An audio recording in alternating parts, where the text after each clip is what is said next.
Um, we've had a lot of guests on this podcast over the last few weeks, and there are different areas that we are trying to bring our guests from. We have had um, Dr. Kumar, then we had a solicitor, Imtiaz, and there was an accountant who had come who had started his own company. But I don't think we have any guest in your genre who has joined us. So let me welcome Punam. Punam, nice to meet you, and thank you for accepting to come on the show. Nice to meet you too. Thanks Yeah, for having me. yeah, It's a delight. thank you. So I think before we kind of go into the nitty gritty of what you're doing currently, let's maybe just look back as to when you came to Ireland and what was the reason you chose Ireland or Ireland chose you, we could say. So just give a little background to our audience as to your journey from the start. Yeah, thank you, Pankaj. It's nice to be on your show, and thanks for having me. Um, yes, it's a good journey, and I hope this is a very inspirational journey for whoever sees this podcast. And I think you do a brilliant job, so that's why I'm here. Yeah, I came to Ireland in the late '90s when I was headhunted by an Irish IT or technology company. And they came to India to headhunt for IT consultants. And they went to our best metro cities like Mumbai, Bangalore. And I think when I was selected, apparently they had at that time, there was no GDPR. They could go to any recruitment agency and ask for the best CVs. I think that's what they did. And out of the 12,000 applications, I think we were 11 of us who were selected. No way. Okay. And obviously, I went and told my parents, "Oh, I'm going to Ireland." Indian parents would love their children to go to US, and Yeah. that was my aim as well. And I remember saying to my father that it's just 2 years. Give me 2 years. Let me see what the country is like. And I came over for 2 years, and rest is history, like you said. But yes, that's how. By my background is I'm a bachelor in physics and maths, master's in computer science, and then I did my MBA later on in Michael Smoffitt and Yeah. UCD. So the 2 years are still ongoing, is They're it? still ongoing, yes. Okay. They are still ongoing, but as you see, it's been an amazing experience. So, Yeah, no, we'll talk about it. I think, I think when you had probably come to Ireland, Euro probably didn't exist also at that No, time. it was Irish pound. punts. Yes. Yes. So you have seen not only your own journey, you have seen Ireland's journey as well. That's correct. Yes, Yeah. that's correct. It was Irish punts. Ireland was a country where hardly any Indians you could see. Like we used to see each other, like a couple of us who were here. Every time we used to bump only and say hello to each other. That's Yeah. all it was. And today it's a different story. But Yeah. that's how it was. If you see somebody from India or Pakistan, you would go and really be curious what this person, I know why I came here and I know my journey, but I just couldn't expect anybody else to be And there. at that time, what I was told that there were only doctors who came to Ireland. Yes. Right. So I remember every person used to think we were doctors, and they used to ask, "Are you a doctor? Which hospital do you work?" And we were like, "No, we're IT consultants." Yeah, yeah. And then that's when people started thinking, "Oh, there are IT consultants coming Yeah. as well." I think ours would have been the starting point. Because Ireland that time was a growing economy, right? Yeah, yeah. And I think ours would have been the first kind of those consultants who were invited because that was the gap. And to top it, I think my technical skills were very, very unique at that point in time. I think mine must have been the only CV where, if you remember, today everyone talks about Swift transactions and this and that time Swift was just launched in the banking industry. And Okay. I was the only Swift consultant Very nice. at that time. And I think of all the CVs that they received, oh, there's someone who has this knowledge. And I Yeah. think that's the only thing that they looked, and I think they must have ignored rest of things and picked it up. Yeah, Yeah, that is a big achievement. It I is. don't think we need to probably go to any more achievements by even getting selected from 12,000 CVs. I think even Yeah, if we it was finish good. our podcast here, I think that would have been here. Yeah, no, it was, Yeah, it was very good. And then since you were the only one who was going to be having this a specific niche knowledge about that, so were you able to ask for your own desired million Irish punt salary? Yes, I remember, actually, I wasn't even, and I remember, like, I know my friends would, even if they today see me, they'll say, yeah, she's telling the truth, slag me about it. Because when I walked into the interview, I said, folks, I have only this much time because I have to be somewhere else. Like, I was giving them and they said, no, we'll wrap up soon. And I think I quoted a number, and I said, this is what is the number. And I walked out. And my friends were like, are you serious? You said that to them? I said, yes, I said, because I think I deserve it, right? Yeah.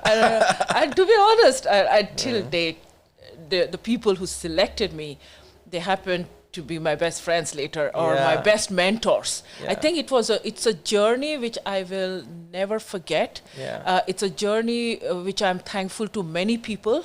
It's a journey where my mentors have carved the best career for me. Yes. And wished the best. And had the trust that she can do wonders amongst us. And I think that became a game changer for me. And that also became a passion that I'm the best. Yeah. I can do the best. Yes. Right? And they instill the confidence in you. Yes, and I started aiming for higher things. And yeah, you're right. I'm thankful about all those things. But ये तो बहुत पुरानी बात है. मतलब nobody is asking for your current salary. लोगों को वैसे ही मतलब थोड़ा people I think would और ऊपर से हम लोग बॉम्बे से है ना, तो different. नहीं मैं बॉम्बे से नहीं हूँ, मैं दिल्ली से हूँ. No, I'm just saying I'm from Bombay, right? Yeah. So we have a little bit like I think we have the thing about ourselves that people could spot Bombayites anywhere. I think.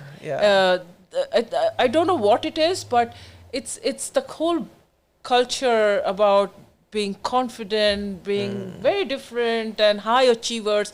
I think that city has something. Yes, like people used to say, but I can definitely vouch for it. Yeah. I think you were already in the SWIFT because it's also a financial capital of India. Yeah. मैं ये बोल रहा था कि अभी तो nobody wants to know your current salary, nobody wants to know the salary that you were earning, but it would be a nice, it would be a nice trigger if you tell people what was the salary even in 1990. I think it's not confidential really anymore because that salary doesn't even exist. It's like 30 years ago. It is. I think I demanded some 20 or 25 at that time. 25,000 a year? No, a month.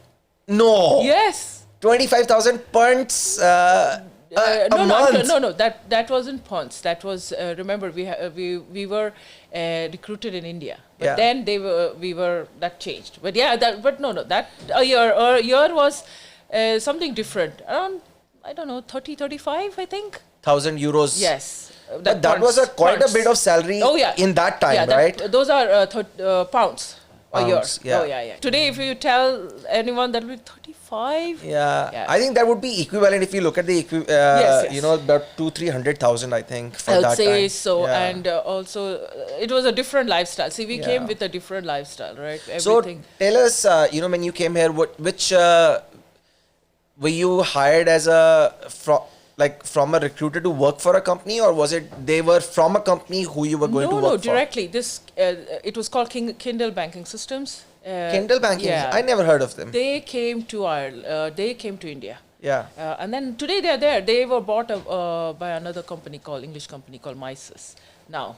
Okay. So, and then I think it's changed hands. But I set up that organization in India, in ITPL in Bangalore. Then after some years, they established their own. Yeah, it was a direct Irish company who came because they had heard about Indians being very good at IT. IT. Yeah. Right, and that's when they said, let's explore that market. मैं तो बोल रहा हूँ जब आप आए थे, जब सब बोल रहे थे कि हम डॉक्टर हैं, आईटी वाले तो आते नहीं है, No. तो आपको बोलना चाहिए था मैं I am IT doctor. Everyone in India used to go to US. US, And yes. similarly, I had my visa. Three of us were had decided to go to US for the MBA. Two of my friends who are IITians and Yeah. myself. And then they couldn't believe that I backed out. I think Yeah. they're still not forgiving me for that. And we were three best friends. Yeah. We used to go everywhere together, and like there was no. And then they were like so disappointed that it was like me ditching them, right? And to be honest with you, I think even when I came here and when you came here, I think a lot of people when you were told them in India that you're going to Ireland, they would be like, which country? Yeah. Why? No, my dad definitely either want. Then he said, "Why don't you go to London?" Yeah. Right? And I was like, "Dad, it's okay.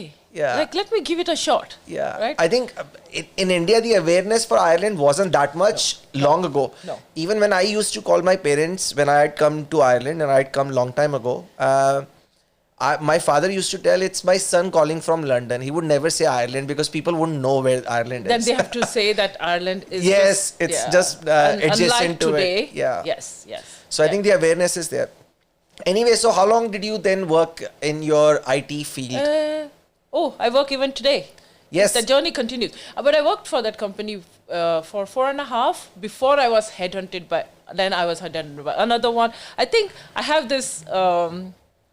Gift of being headhunted. Yes. Okay. I think everyone says that. By the time I'm thinking, maybe I think I should switch now. Someone else would have headhunted. Yeah. So I think then I lived in London for 2 years. Then again, I came back to Dublin. Then I started working for investment banks. I worked for two best investment banks. I worked in leadership roles. But completely technology, but in like, investment banks in the space of tech. like in tech, but in hedge funds and those mutual funds and all those. So I feel I'm very fortunate that I was able to carve a good journey for myself. I think, and I have a little bit of this about me, like I keep on saying about, so that I can inspire other people as well. If you want something, you need to have that passion in you where even at night you dream about that. Yeah. Right? So I think I'm that person who, for me, it has to be something keeps ticking in my head. Yeah. What next? What next? I don't think I'm ever satisfied about, it's just the way I think I am more than anything else. Yeah. I think it's about being ambitious, right? Not being able to be satisfied in your comfort zone. You want to push that envelope essentially, right? I think so. Yeah. No, it's a good thing. And I think it becomes mundane if you're not really pushing yourself as well. I think if you're every day you're going to the work, doing the same thing, coming back, sleep, there's no fun to it, right? Unless you find some challenges. And I think the competitiveness, I think I'm growing up, I was always a good student. Yeah. I was always a topper. So that competitiveness in me exists. Yeah. I think that's another side about me. I'm just too competitive. Yeah. I think if I'm saying this, people are like, what a surprise. Imagine Punam saying that. What a surprise, right? No, it's good to be competitive. As long as it's healthy competition, It is, right? yes. It's not a malicious competition, then it's honest. good. It's honest. Competition always has been very, very honest. Yeah. And hardworking. I have worked very hard. Wherever this thing, I put lots of hard work. Yeah. Okay, that everyone knows. There's no alternative to hard work. Yes. And hard work pays. Yeah. This is my personal experience. And I think even in the last two podcasts, we had this discussion about competition. I always and then everybody's aligning on the same thing, that if you don't have a healthy competition, then you stop pushing yourself as well. Yeah. Because if you're already at top and if there is nobody poking you and trying to be ahead of you, then what's the point? You become complacent essentially. Exactly. So anyway, if I were to summarize, right? I know you have said that you are still working in IT, but if I were to summarize your first 10 years, what are the 3 specific roles that you can say that these were your typical 3 roles in those first 10 years? Like IT manager or a project manager? Like, how would you categorize 3 roles in the first 10 years? Yeah, like I said, I started as an IT consultant. I traveled as an IT consultant. I've done banking. It's in the banking space, obviously. Implementations in like Caribbean countries, African countries. So I've tried for 4.5 years. I almost wasn't there in Ireland. I was traveling quite a bit. So that would be my first step into consultancy, which also gave me exposure to a wide variety of roles in different banks. Also gave me an opportunity to work across different countries, which also was an opportunity to understand different cultures, Yeah. which made me a much more collaborative working person. My negotiation skills were tested at the time, so I got better at that. My communication, my way to get around things. Yeah. I had built that aspect along the way, knowingly, unknowingly, and I think that helped me promote myself well or portray myself well. So the next role which came along, it was a seamless transition. So I joined an investment bank. Again, it was some recruiter pushing me to take up the job, saying I'll do excellent. And I remember, and I did well. So I spent 10 years in a Chicago-based investment bank called Northern Trust, and very, very thankful. I'm still in touch with many of the folks there, even the CEO, and they elevated my career quite a bit. I was a project manager there. I started as a project manager, and I delivered excellent projects which people have not even thought of at that time. And then I was promoted. I was sponsored to do executive MBA, and I did a 2-year executive MBA. And then Nice. after that, again, my career they elevated me to a leadership role. So I spent, and they sent me to India to set up 2 new departments there. So I spent Very 2 nice. years in a leadership role in Bangalore. And then I decided to come back to Ireland. And then by that time, some other company had heard about me, and they offered me a leadership role. So I transitioned into that, and again, I spent a couple of years there before I decided, I think it's time I start my own venture. Yeah, Right? yeah. And that's when I think in 2018, along with my other partners, we started a IT venture. Okay. So that's So would be Ireland my- keeps bringing you back. back. It does. To be honest, I think even the 2 years I spent, I think I used to still feel there's something missing. I think I need to go back. I had this Ireland, feeling about yeah, going yeah. back, and like no one thought I would ever come back, because why? You had everything, right? But yes, I again, destiny. Yes, Right? yes. Yeah. No, I think I've been living here for quite a long time as well. Couple of decades myself, Yeah, and please say that. I think the work-life balance sometime I think the people are so nice. They're so welcoming. The people. I think it's the people, right? The who people keeps on- aspect pulls you. I'd say I would define the people aspect as the critical element of anything. Yeah. Anything that you do. So, as you rightly said. Yeah. So just I think before we dive into your other areas, maybe just tell us what your company is, or what does it do, and if there is somebody who looking to avail of any of your services, how can they approach you? It's a consultancy, Okay. right? And the other partners, they are more into Salesforce and that pillar of the organization. I'm more a consultant, right? But because today I have too many aspects to juggle. I think the balance, I've taken a bit of a back step because obviously I'm in the political space as well. So wherever there is conflict of interest or whatever, I have to try and balance that out. Yes. That wasn't the case initially, where I was totally the face of the organization. Yes. But today I have to be a little bit wherever I can, but which doesn't mean I still have my career going. Yeah. But it's more on the consultancy side of things. Very good. I think we talk about you know, diversification these days. I think it's good to know that you had started diversification at late 90s, right? Even I think it's only in the last 5, 10 years.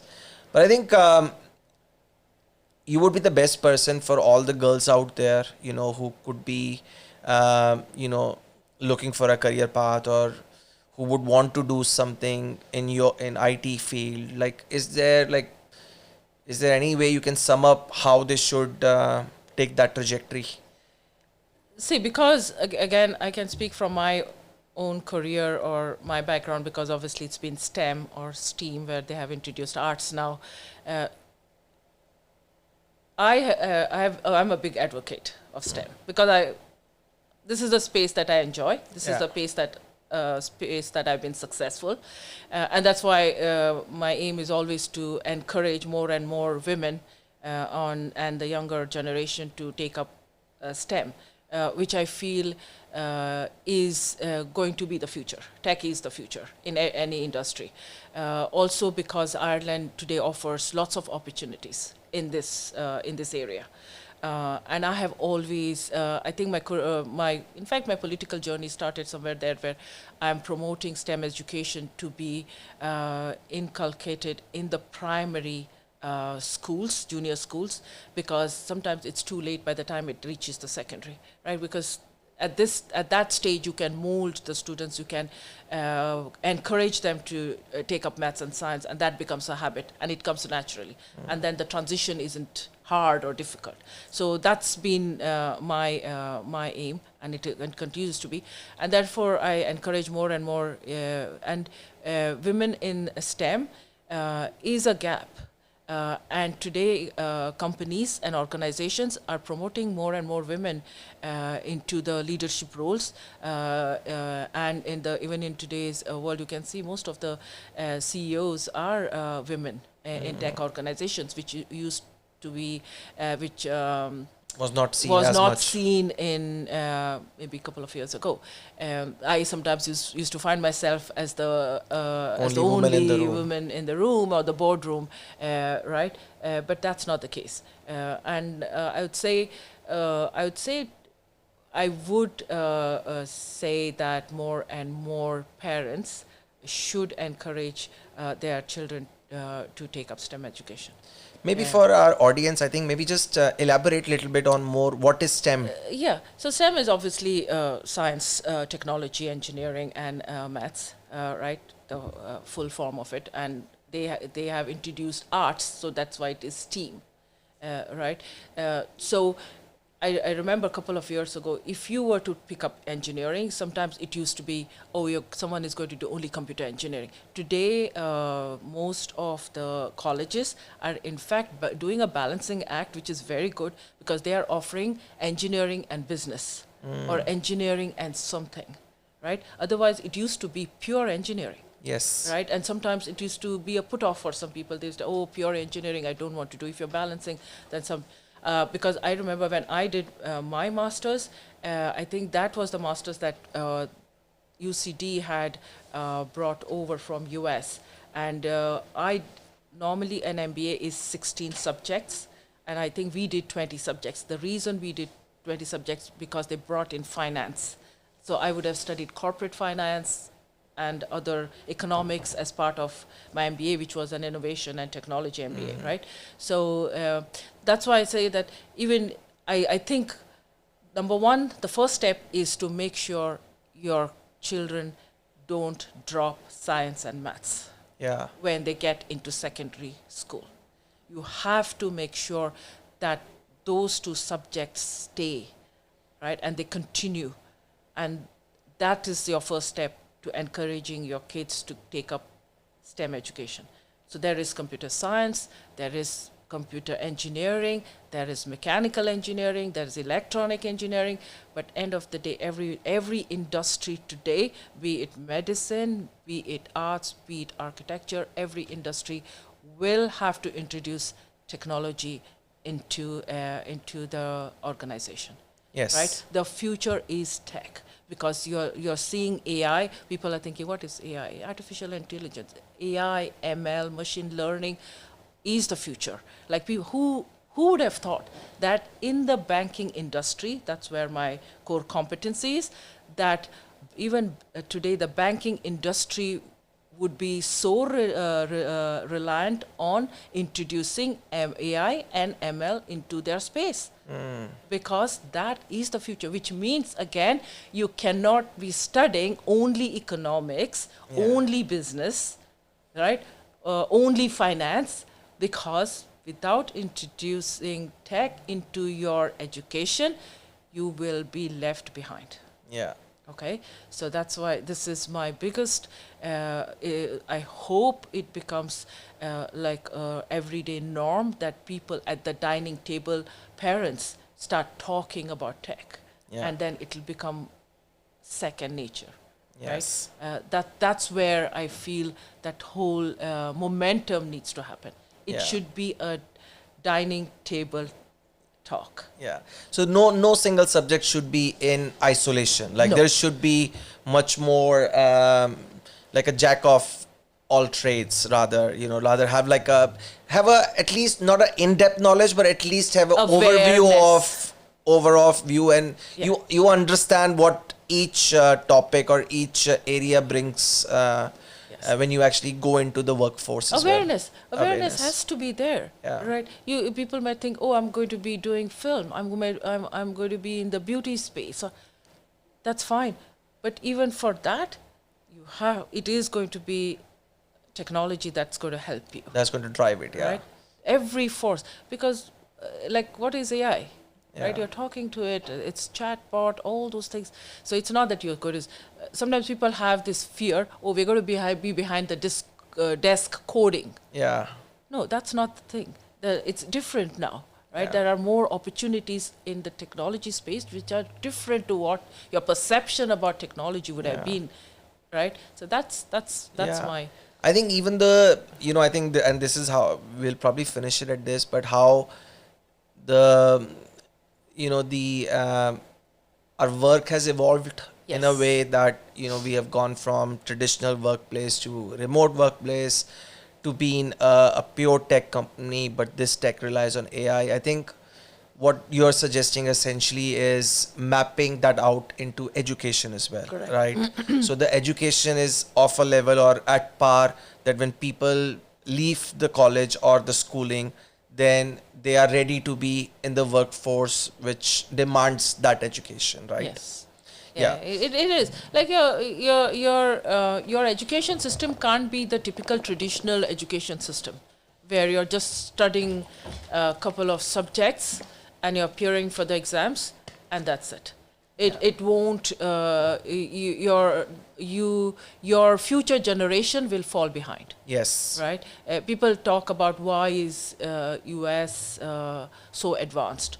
Why is UK so advanced? US has always been advanced because they've always invested in the future generation. Yes. Before anyone thinks, they have thought about it. Yeah, early adopters. Right? They have always carved the future 5-10 years already thought about. So that's the reason. That investment is required today. I think we're doing very well in Ireland at the minute, but still we need to do more. There's always room for improvement. Yes. Okay. So I think let's just, bring you to a completely different area that you have plunged yourself into. I think maybe just tell the audience what driven you to take the decision that you want to actually be in the political arena, and what made you think that, and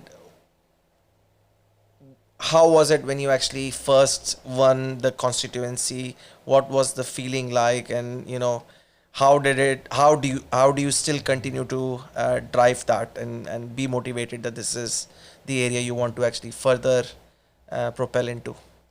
Yeah, funny enough, like I'm just coming for another event where the same question was asked. So you're ready. You know the answer. I think I'll do a better job this time. Okay. So, see, coming from India, there are two things that we are so good at, right? Cricket and politics. Okay. Right?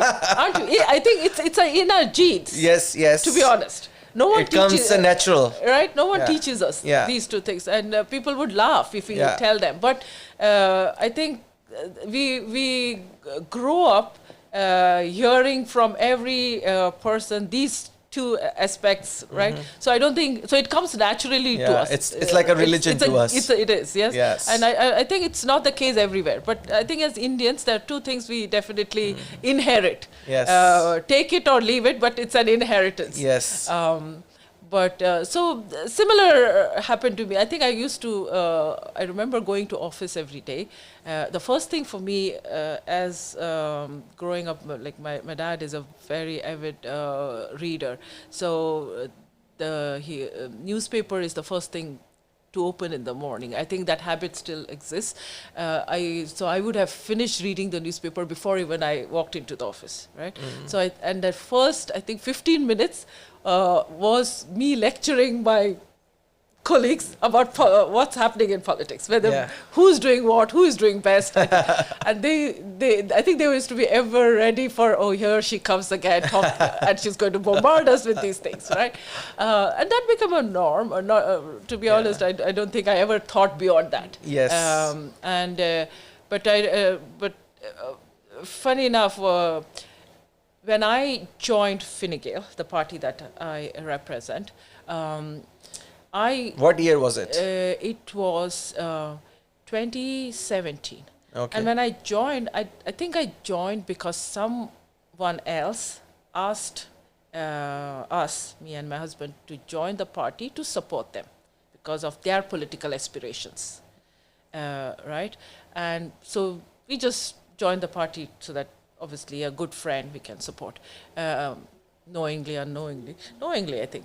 And that time, Leo, who's the Taoiseach, Leo Varadkar, became the party leader in Dublin West, in Dublin 15. And when he took on the leadership, the party went through a great transformation. And you know, when a young leader, I think he created quite a bit of awareness of what politics is amongst that, at least in Dublin West. And everyone started looking up to him. And I remember someone, not someone, in fact, my own husband, he came, said, Punam, you should go and go to one of his meetings. You'll like him. He speaks well, and he speaks something that... of an essence, yeah. Something different to a normal politician. Yeah. I think you like his style. I remember him saying, and I said, okay, maybe one of the days. And I happened to, and I said, okay, let me go. Right? Let me at least see what's there, right? Since I talk so much about politics, let me see. And I remember going to that one of the meetings, and I was very impressed. And I must have asked a couple of questions as well. And that's it. End of the story. And that was also in 2017. Yeah, it was somewhere in the late 2017, I think. Yeah. So, and I come home and that's it. Forgotten. But after that, I joined the party. Okay, fine, supporting this person, whatever.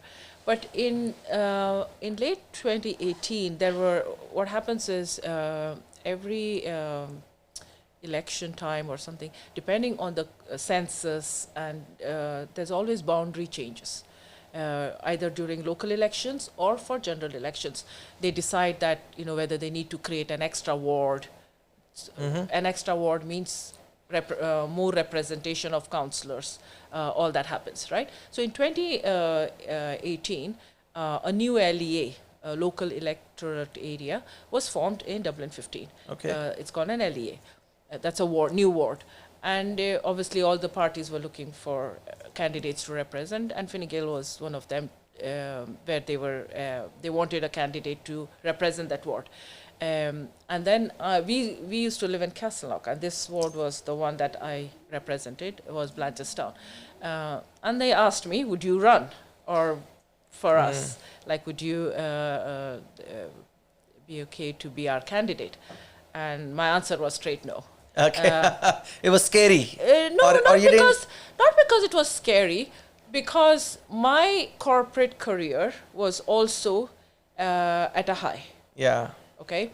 And I was wondering, am I ready to give up that and venture into something? So it was more of that confusion or more of that dilemma. And I said no. And this went on and on for some time until the Taoiseach himself asked me. Okay. And I think he must have asked me a couple of times. And I think my husband said, how many people get asked by a Taoiseach to run or contest, Punam? I think you should say yes. Forget about the results. Whatever happens, give your best shot. And I sat down and I gave it a thought. I said, okay, fine. Right, let me do it.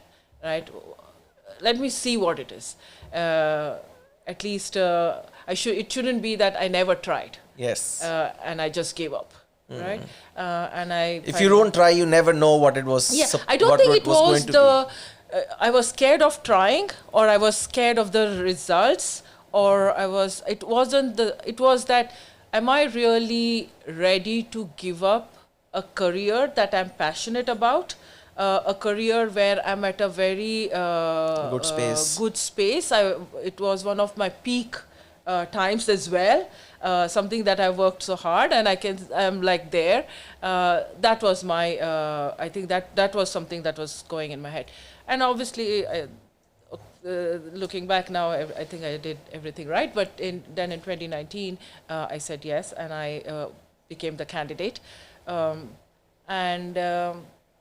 I was selected as the candidate, I had 4 months because elections were in May, which means I had literally 4 months to tell the people that I am the candidate, to tell the people that I am an honest candidate who is ready to work for them and convince them to vote for you. To vote for me. Yeah. Okay. And remember, it's a completely different demographics of the people of that LEA, right? So which means I had to understand them first and then tell them to believe me and my promises or my campaign manifesto or my top priorities that I had thought would be my priorities for that area, about what I'll do for them, and then decide that you have to vote for me. Yeah. Right? It was a tall order. Yes. I must have knocked at least 3,000 to 4,000 houses. Okay. And you had to personally speak to these people to understand what are door canvases. Yeah. Right? Knocking doors, literally every day. Yeah. And remember, during the day, I'm at my job. In the evenings, I'm a different person. Right? Yeah. So I go and knock doors every evening, weekends. I've written articles, leaflets, written them, dropped them.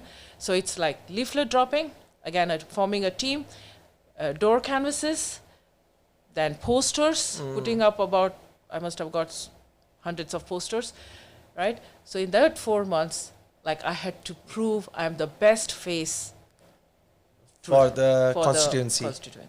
Yeah. Right? And, but one thing was there, when I finished my campaign is that 4 months, I remember very clearly, I sat down on the couch and I put a sheet of paper in front of me and I looked at it and I said to myself, there is nothing on that list that I have not ticked. What else could I have done? I have done everything. Yeah, and 4 months is not a very long time, to be able to get your message across. Sleepless nights. Honestly, I have barely slept. Yeah. Barely. But 3-4 hours maybe. I just said to myself, that's it. Given my best shot. Yeah. There's nothing more you can do. Yeah. True. So, and then, coming to the winning or the counting, I didn't go to the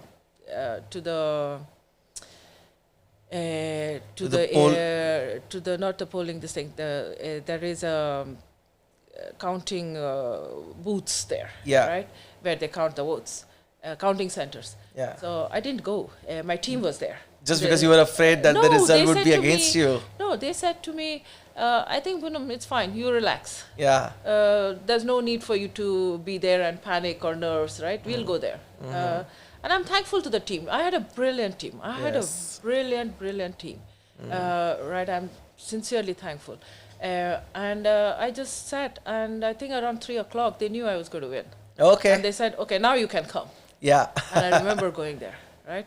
And obviously I won. It was an amazing experience because when I turned, there were reporters there, and I think I was the first Indian Okay. to win in core Irish politics, enter mainstream Irish politics, and win elections Yeah. at the time. Yeah. I was I think I still hold that, being the first Indian. That's very good. Yeah. I think no, those accolades are important, and I think being able to kind of coming from different culture and being able to read what the requirement are for Yes. that constituency and being able to deliver the message that you're going to do something. But at the same time, I think we want to know any young aspirants who are looking to enter into politics, and since you had been leading it, what do you tell people, like what can they do if this is their aspiration and if they want to do something for the public? Join the party. Join the party. So is it Join the so party. just maybe go step by step.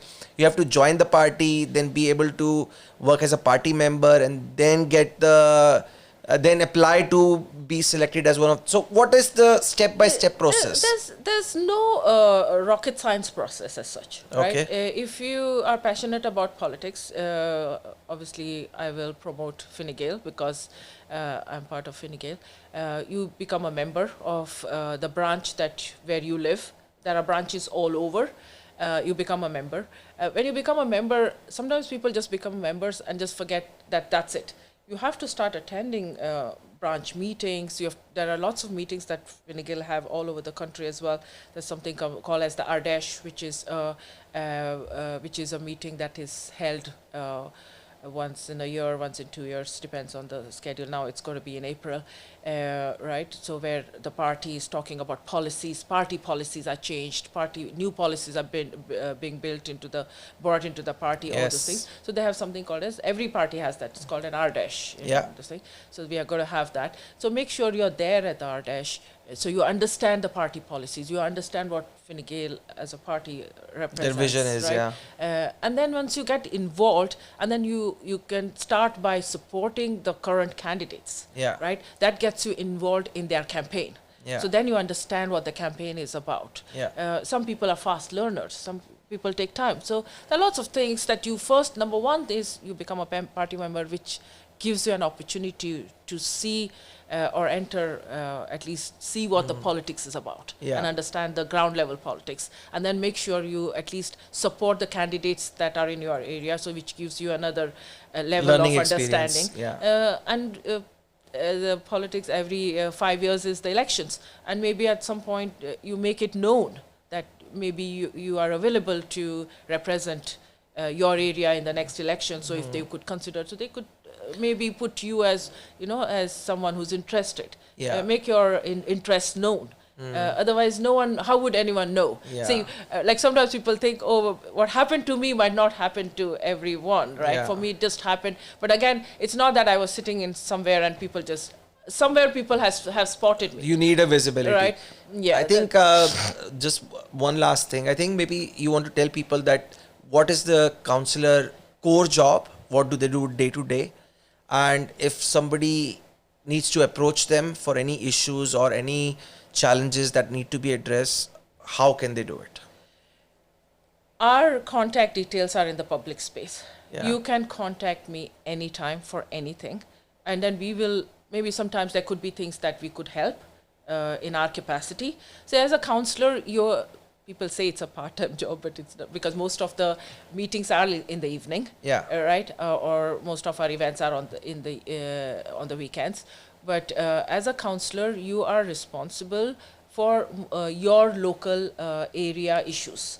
So it could be anything to do with small things like roads or street lights, or anything to do with schools, or in the local area, whatever issues.